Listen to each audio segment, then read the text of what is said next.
Well, we have an array of guests with us to tell us how useful all these steps are. We have Dr. Pranab Sen, the economist, Alok Mishra of the Microfinance Institution, Sunil Mehta, the CEO of the Indian Banks Association, and T.T. Srinivas Raghavan, formerly the head of Sundaram Finance, and still a very active person over there.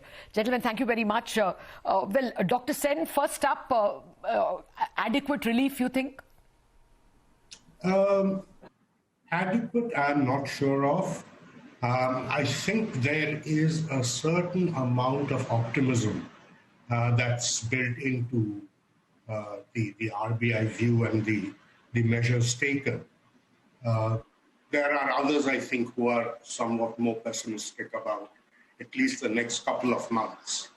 The real question, I think, is that, if you look at whatever the governor has proposed and has checking and seeing exactly what is going on, the real issue that seems to be unaddressed is that, the moratorium was a very clean method of doing things, which they did last year. Now what they're saying is no more moratorium, but what you can do is to roll over the loans. You're in a sense evergreening the loan. You're permitting the banks to do so. Okay. In a sense, I suppose that's fine. And the question, of course, is that this is much more discretionary. Yeah. And when it is discretionary, the real issue becomes who will because the numbers are not that large. What is being permitted at the moment. And if you are actually using this as a substitute for a moratorium, then these numbers are actually very, very small. So there is going to be a triage happening in the banking sector. And we really don't know who is going to fall by the wayside. Okay. And that is my big worry.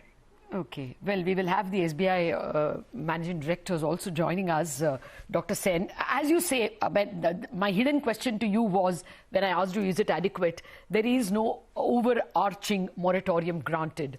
Mr. Mehta, is that negative?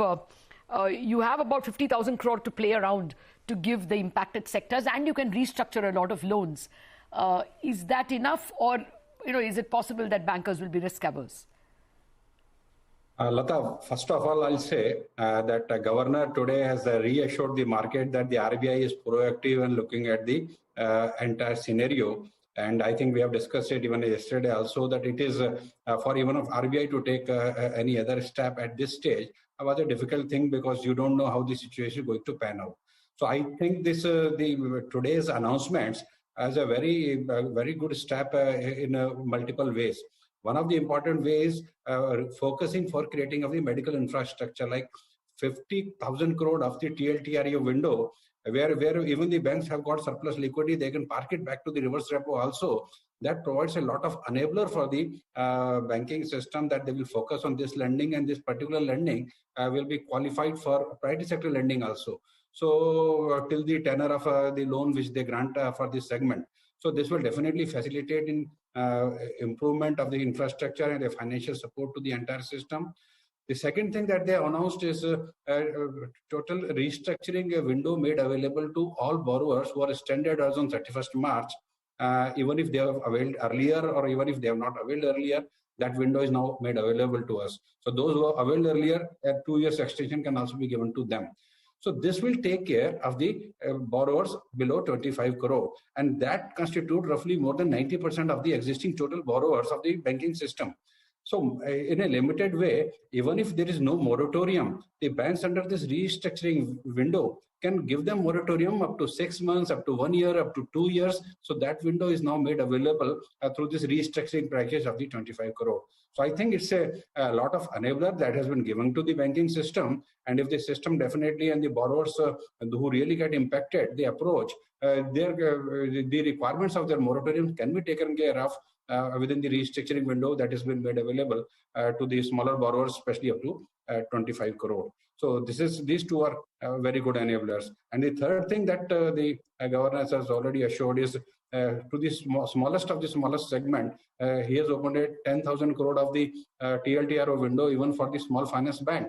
And even their lending to the microfinance institution is also classified now as a priority sector. Yes. So this will be a easier, cheaper funds available to them, because their cost of raising funds is much higher than the market. Okay. So this will facilitate them in greater penetration to the last of the mile segment in the entire economy. Yeah. I think all these announcements are a great announcement and reassuring to the market that RBI is proactively working on the handling this pandemic. Okay. Mr. Srinivas Raghavan, I didn't hear the word NBFC specifically mentioned, but I assume that small borrowers who have not availed of restructuring, their loans can be restructured, would apply even to NBFCs, is my assumption.